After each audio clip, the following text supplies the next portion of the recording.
This is Just the Job.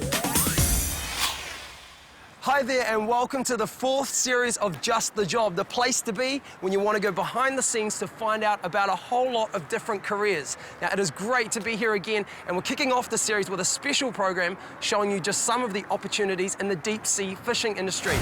In today's deep sea fishing special, Chase from Motueka High School is off on the experience of a lifetime aboard the fishing trawler Enterprise. First up, he's aboard the trawler dockside to find out about the crucial role of maintenance and engineering. Then he's heading out to sea on an 18-hour journey to the fishing ground. On the way, he'll find out about the many tasks a deckhand does and tries his hand at some to see if it could be just the job for him. And in the final story of our deep sea fishing special, Chase goes below deck to check out the unseen fish processing factory. So let's get started and join Chase at the Nelson docks and hop aboard the Talley's trawler Enterprise for a fascinating journey into the world of deep sea fishing. Hi, I'm Chase and I'm into hunting and fishing, and I want to have a go at the deep sea trawlers. Well, you're in luck, Chase, because Talley's will be taking you on a trip of a lifetime aboard a deep sea trawler. The Amatel Enterprise is returning from a 6-week voyage to its home port of Nelson.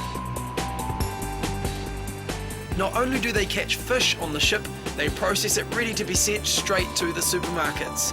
The 38-person crew have 2 days to unload tons of fish and take on fresh supplies before setting out again for another trip. It's called turnaround. How you going, Chase? G'day. Pleased to meet you. Welcome to the Enterprise. We're going to have a look around, eh? Okay. Sweet as. Mike Knowles is a barter technician named after the machine that cuts and fillets the fish. Well, Chase, turnarounds are really important for us. It's our only time we can get in and do the maintenance we need to do to get through our trip. So we'll get out and have a look. Okay, Chase, this machine here, it's called a 192. It fillets 90 fish a minute. Basically, the fish come through here, its tail gets cut off, its head gets removed, gets transferred through here, it does a series of cuts, and it actually removes the fillet from the frame of the fish, and it'll come out the other end as 2 perfect fillets. When you have problems with barter machines, if you're doing, say, 90 fish a minute, you've got 90 problems a minute. The machine is far from ready to process fish, and Chase will be helping to put it back together. Job 1 is sharpening a knife. So we'll put one on there and we'll give it a sharpen up.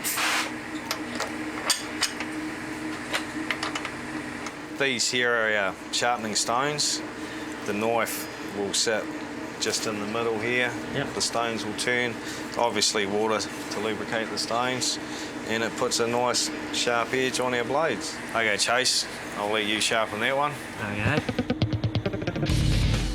Chase is sharpening a flank knife. There are 16 knives in a 192 barter machine, so there are a fair few to get through. How long do you sharpen the knives for? Depending on how blunt they are, but usually 3 minutes. Bone's an issue, fish jamming up in the machine, bits breaking off the machine. The maintenance is huge. It's something that you're doing just day in, day out. Oh, I think that might be sharp now, Chase. Shall we have a look? Okay. So we'll just lift it up, lock it in, and this is how we check our knives to see how sharp they are. That's pretty damn sharp. The fish factory is filled with a range of machines, all doing different jobs and all needing maintenance. And this one gets greased every day. This machine is driven by an electric motor. It's very important to have grease in these bearings at all times. If the bearings collapse, the chains could come off and it could be a real nightmare. When they're out at sea and something goes wrong, there is no calling back to shore for parts. So Mike has to be able to fix any part of the factory line, and that means welding. There's always something to fix. There's a lot of stainless steel. Before our trainees come onto the boat, we'd like them to have welding experience. I've set up a test piece here for you to have a crack at. Right. Okay, mate, so here's your helmet and your gloves. All yours. Basically, to get a chance as a trainee's position, a trade would be good. There's electrical work, there's mechanical, there's hydraulic, it's right across the board. That's what makes it quite challenging. Very good. When you're in rough weather, obviously it's a lot more difficult. It can be a bit more fun and games, but that's great. Excellent. All right. It's been a big day, but there is so much more to come. Mike and his team work on into the night to get the barter machine up and running. When Chase turns up the next morning, he's shown his cabin for the journey. Do you get seasick? I don't know yet. We'll have to see. Yeah, time will tell. Before being shown the finished barter machine. So it's been a busy night, but we've got it all together now. It's ready to run. So Chase, here we have our alignment station. The fish go underneath here, and this stands and straightens the fish up.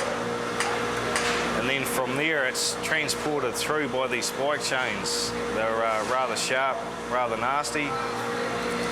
And then we have a series of knives all the way along the machine, very sharp. And these knives will fillet the fish. The machine has to be tested before they leave the dock, so this is the moment it all comes down to. Okay, so the machine sounds good. She's all ready to run, so it's time to go to sea, get some fish. Okay.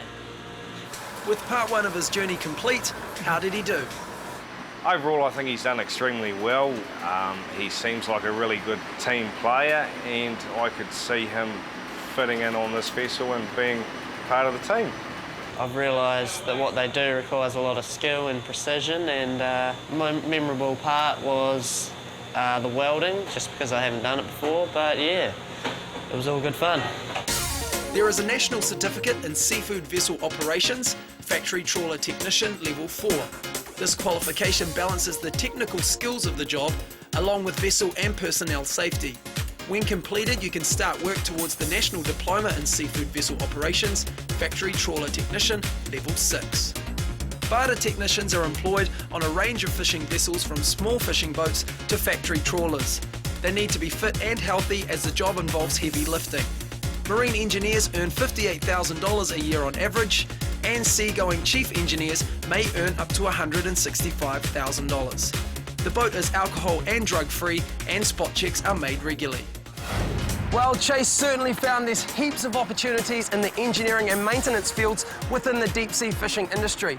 And if you're looking for a career with great lifestyle, then this could be just the job for you. For example, most deep sea fishing guys, they do 6 weeks on and then they have 6 weeks off. Pretty cool, eh? Well, don't go away, because after the break, we jump back on board the Enterprise as Chase checks out a career as a deckhand. This is Just the Job. Welcome back to our Just the Job deep sea fishing special. Now, there are some exciting careers out there aboard deep sea trawlers, and we've got Chase checking out 3 of them. So let's join him again and find out what being a deckhand is all about. Deckhands are responsible for catching the fish on a much larger scale than Chase is probably used to. Showing him the ropes will be first mate Peter Goldsworthy, but everyone just calls him Goldie. How you doing, Chase? I'm Goldie, the first mate on the Amatel Enterprise. Part of your job and learning to be a deckhand is to let the lines go on the boat when we leave the wharf here. So if you wander down the stairs and see the second mate there, and you can just give him a hand to pull the lines up. Yep. After making sure Chase knows where the lifeboats are, Goldie introduces him to the gear they'll be using. This is the main warp here, Chase. This is basically the fishing line to our trawl net. It's similar to fishing in a lot of respects. The main warp on each drum, it's 28mm wire rope, so it's pretty heavy duty, 6 strand. There's 2,500 metres of warp on each drum, so we can fish down to sort of 1,200 metres. Every trip we go to sea, we re-splice the warps, so that's going to be part of your job. It's hard work, it's pretty physical. Hard or not, Chase is going to give it a go. Don't break the spike. The splicing of the wire on board, it isn't an easy job, it's really physical. And depending on the weather, you can be running around all over the place, working a marlin spike. An eye splice is used to create a loop for attaching the trawl, and it has to be redone twice a trip. It's a skill that's needed, and I think it'll always be needed. So how'd you find that, Chase? Easy or harder than you expected? Nah, it's probably harder than I thought. Takes a bit of effort, yeah. Yeah. Oh, that's good to see. You're a bit of a natural, actually. You're picking that up really good. It's good.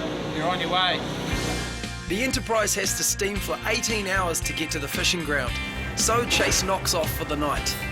On the menu for dinner is beef schnitzel, chicken chow mein and hot dogs, as well as a range of salads and vegetables.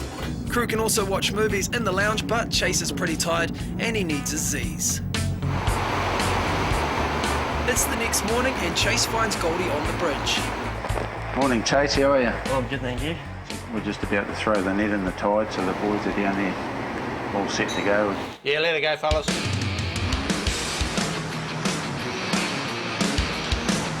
Goldie operates the winch from the bridge while the boys attach the trawl doors. The $150,000 net and gear must be handled carefully to keep it from twisting as it is set. It's called shooting the trawl. That's how much wire's gone out at the moment. The two 5-ton metal doors sit on either side and spread the net out. The fish are caught in the cod end. It takes roughly 3 hours before the net is ready to be pulled up.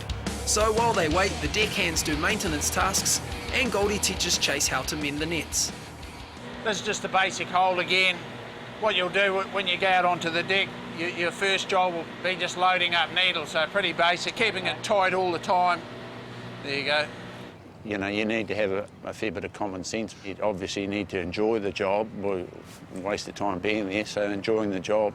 And I think you need to have a bit of fun, you know, like we all have a giggle at sea, or, you know, you've got to be serious sometimes, but, you know, we have a lot of fun out there too. You were picking up pretty good. You've never done it before? No. The trawl has had enough time in the water and Cam is getting ready to pull it up. This is the exciting part. We get to see whether we've got any fish. So while we're hauling, if you'd like to stand over that side, that'll be out of the way. Cool.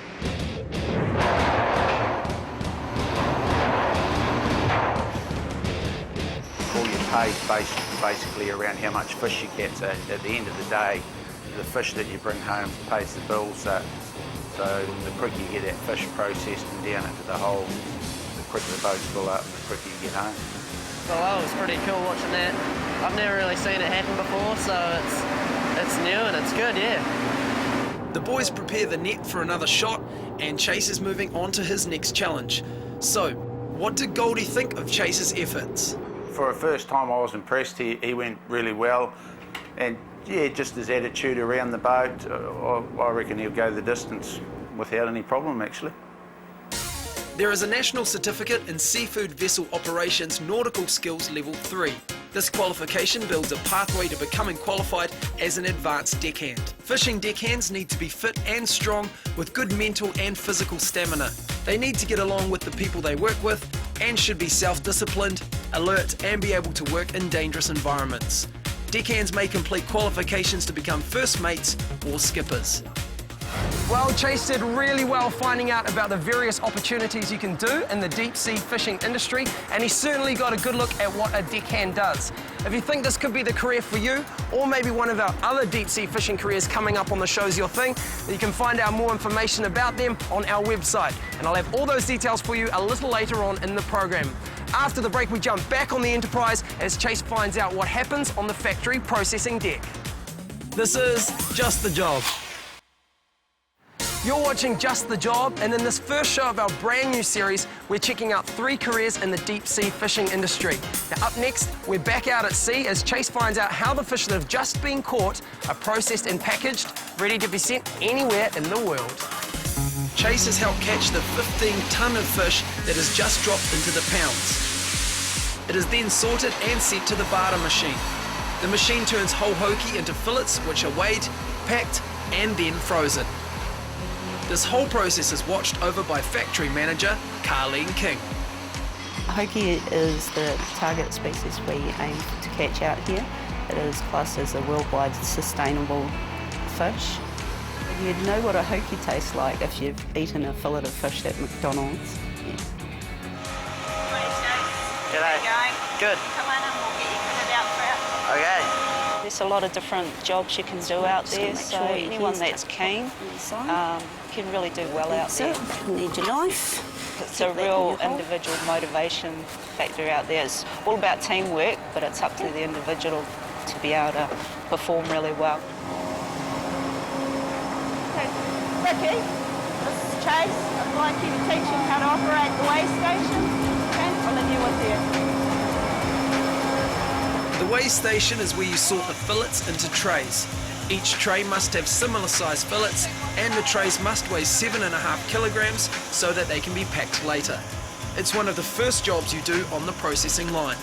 They're normally placed with someone experienced in the factory, and they're trained up either by them or myself. Any area in the factory, it works like that, so that they've got someone there the whole time teaching them as they go. Yeah, hands-on learning. Chase is soon onto the barter machine, which he helped put together. It's another story though, trying to sort the fish fast enough. It's really important that they look after the machine. Very expensive piece of equipment, and it's very vital downstairs for us too that it is operated correctly, but he has to maintain a very high speed as well, trying to fill every paddle. Time is against us out here, so it's really important we get it through the factory as fast as possible. To get that freshness through, speed is definitely your aim. It might take Chase a while to get the hang of it, like mahi. But those fish won't process themselves, so Chase goes back onto the line to try his hand at packing with Damo. Pull the blue plastic down. Yep. Go waste side. Still on that. Grab your fillet. Make sure your head's right up against the side of the box. On the packing line with our fillets, they're packed into shatter packs, and they are packed in blue plastic, which stops the fish from getting freezer burn, and they keep the fish separated so that you can take out a fillet individually rather than if it was grouped together, it would all stick together and keep one clump coming out. Quality control is really important, and each box can be linked back to the ship it was packed on and the person who packed it. So the next person that's going to see that fish once that lid is closed is going to be our customer, which could be anywhere in the world, in America or overseas somewhere. The boxes are packed into a plate freezer. Good job, Chase. Just a couple of tonne left to go. And after 3 hours, Dave is ready to pack them in the hold. It's very, very important that we do a temperature check on every freezer. All product must be at least minus 18 degrees before it goes into the hold for storage. We do try and get people to change around in the factory so that they learn more. The more experience you have, the more valuable you are. And it's good for variety out there. Chase operates the breakout machine while Dave prepares the boxes for storage in the hold.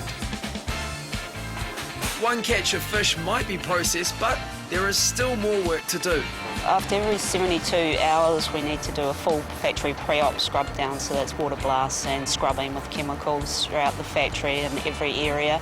Every person's allocated area to scrub down, and that's checked over by the foreman at the end of the clean down. Carleen takes swabs to ensure that the factory is free of bacteria. Standards have to be kept very high. Factory workers and deckhands work a 6-hour on, 6-hour off shift. The operation runs 24/7, so everyone is doing a night shift. And deckhands work in the factory as soon as the trawl has been set for the next catch, which is where Chase finds Cam, who is the ship expert in filleting. Cam takes Chase to the galley to teach him how to fillet a white warrahau. It is called bycatch because it is not the species that the Enterprise is targeting, but it will still be processed and sold. Everything they catch is processed and nothing is wasted. So here's your fish. Yep. And here we go.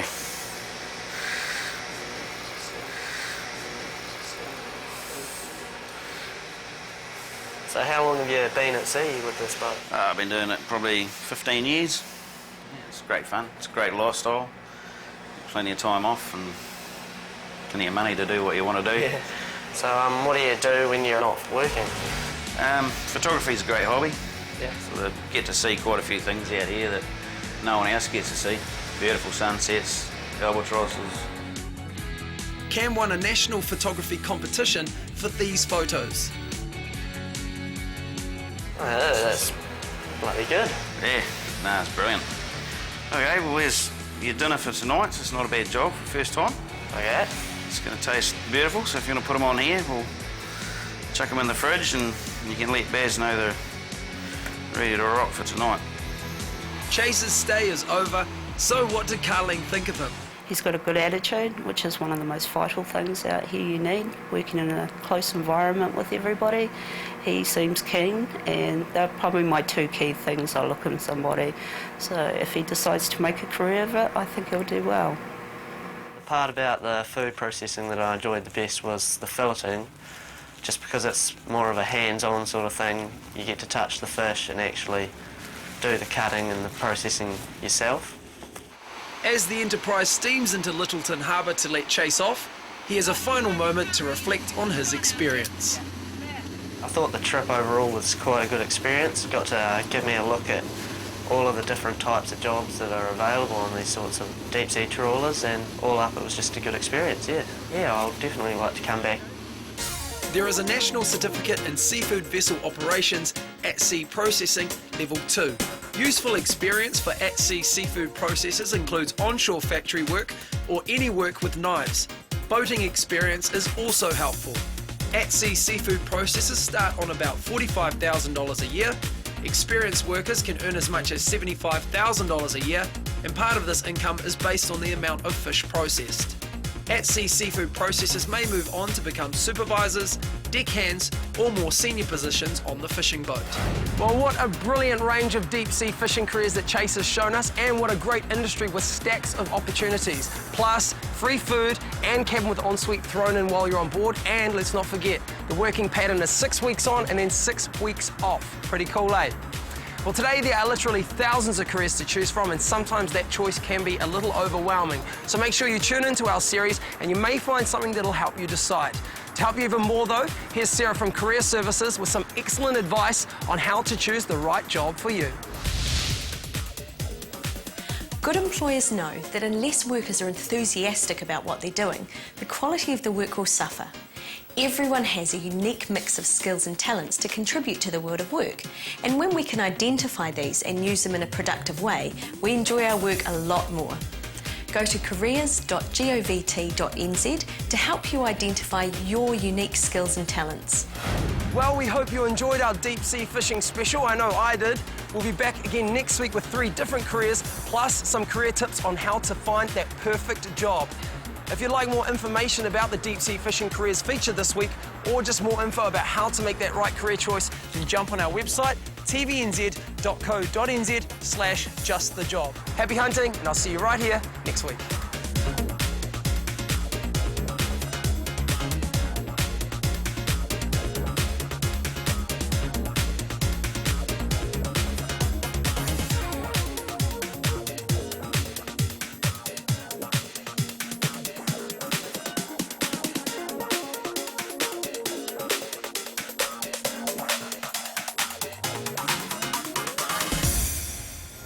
Supporting local content so you can see more of New Zealand on air.